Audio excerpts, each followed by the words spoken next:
Noticed like last week for teams you just did 7-on-7, no 11-on-11. Will you do any, or have you guys been doing any 11-on-11? We do walkthroughs with it, so different things where tempo it down and kind of teach it, review some of the stuff we studied in the off season. So we'll stay with that today. Is it much more of a mental camp for the point of attack guys as opposed to the skill guys? Yeah, I mean, there's rules for contact and stuff, so we just take that out of it and, again, teach our concepts, blocking schemes, how to take on blocks, run fits, protection things, tempo it down a little bit and make sure we get it right so when we get into training camp, when we're going full speed with pads on, we got something to draw from. Do you think for the rest of the camp you'll just keep it that way? Or for the rest of the spring, I should say? Today we will, okay. But we talk about that each day. Brian, with all players, and I guess especially a rookie who was a rookie last year, when they come here, do you at some point sit them down and say like, okay, last year is done, and expectations, and especially with a guy like Kayvon who had such a spotlight on him? Yeah, well, I'd say kind of everybody's the same. We sit down with everybody, talk about things we can improve on, some of the things we did well. Usually from, I'd say, year one to year two, it's for the players that are just getting drafted, they really hadn't have an off season. They're learning a brand new system, don't have a lot of experience to draw from in the NFL. And then year two, they can have some experiences to draw from, but you'd like to see a jump from everyone in year one, your rookie class, to year two. It happens at different times. We just get better each day. How have you seen Kayvon and Evan come back this year? What I guess the biggest changes in them, or the biggest growth so far? Well, again, they've had a year under their belt, so still got a lot to learn. Still young players, but again, they can draw from some of the experiences that they've had the previous year. Even just not in terms of playing right now because we're out here in shorts and t-shirts, but grasping the material, different questions they ask. They've been through some of the stuff, so when they're watching cut-ups of things that we did the previous year, they know it. So as a rookie, you have no idea what's going on right now. So I'd say, most players from year one to year two, it's, there's a little bit more comfort level. I know Evan thought it was beneficial to make changes to his stance this offseason. What's your thought on that? And is it something that you maybe thought of or looked into also? Yeah, no, I'd say Bobby does a great job with those guys. I'd say he studies all the offensive linemen. He's with them all day during practice during this time. I'd say with each player there's little things that you try to tweak and coach on, and it's no different with Evan. Dave, can you talk about Daniel and how he's been throwing the ball lately? It looks like he's doing more deep throwing that I can remember, unless my memory is faulty. Yeah, I'd say we just make sure he tries to throw it to the right guy with the right reads. There's not any emphasis. I think Daniel's made steady improvement since we've been here. He's thrown to some new players out here. I think that's important, is to try to read their body language. And, again, we're just, we're trying different things and trying to get to know some of the new players we have too. And I'd say so is Daniel. Ryan, do other quarterbacks you've been around, did they do as much away from the building as Daniel does? Yeah, I'd say that's that position. They're one of the hardest workers on your team. Usually, they have the most to learn. It's a tough position to play.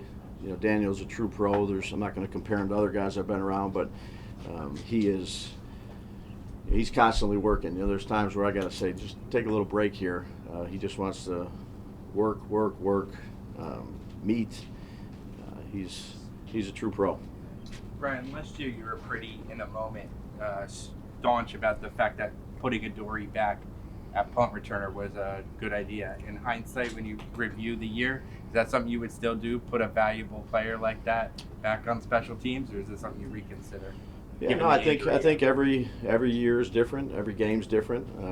We a lot of guys out here returning punts right now. We don't have to make that decision for a while, so we'll cross that bridge when it comes to it. You had mentioned with the rookies when they got here in minicamp that you guys are going to be very conscious of how much team stuff they were going to do and how much 7-on-7. As the spring progresses and now you're 2 weeks out of kind of setting them away, do you look at the rookies and say you want to get some of these guys more involved in the team stuff to see where they're at and what you have to work on? Yeah, I'd say our sports science guys, Sam and Loesch, they do a really good job along with their training staff of, you have to take into account most of them haven't been doing a whole bunch leading up to it. So each day we had a little bit more reps each period. Again, it's maybe a little bit more than it was the first day, and then we reassess it, but we, number one thing is to try to get them out here healthy, make sure they're learning this stuff, whether they're able to do it, and then hopefully they're ready to go in training camp. Brian, what do you think of your schedule? A lot of road games and primetime games up front. Yeah, not focused on it right now.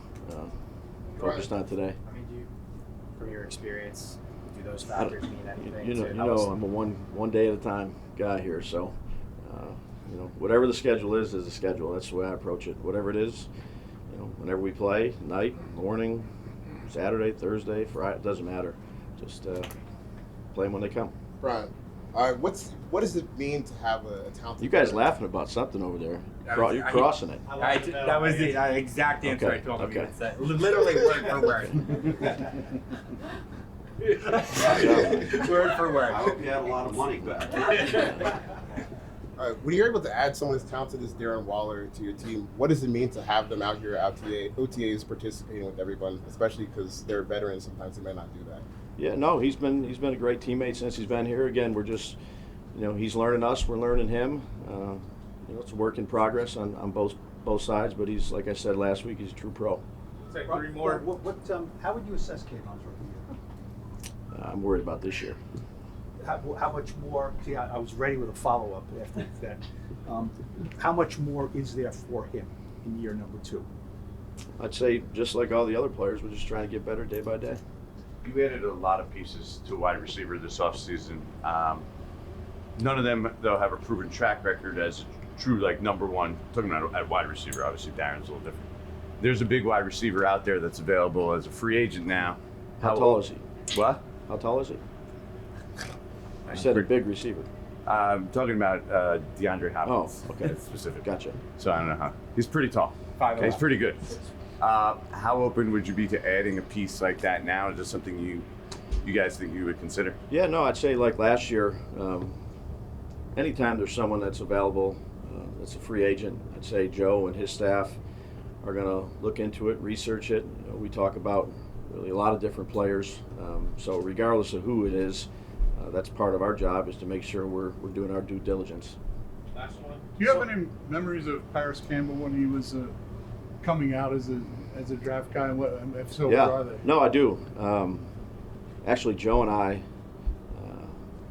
think Brandon Bean, we took a trip to Ohio State, and we were out to dinner with him the night before his workout. So got to meet him then, and a lot of times you meet all these players pre-draft, and maybe it doesn't happen that initial year, but they become available a few years from now, and you just draw on some of your meetings that you had with them.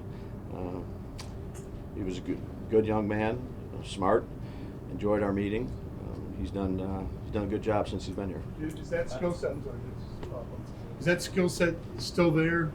That the same skill set that you saw then, or is it advanced because he has that time? Well, I think you can draw on experiences when you played in this league. So, again, he's learning how we do things. We're learning how he does things, and that's what this time of year is for.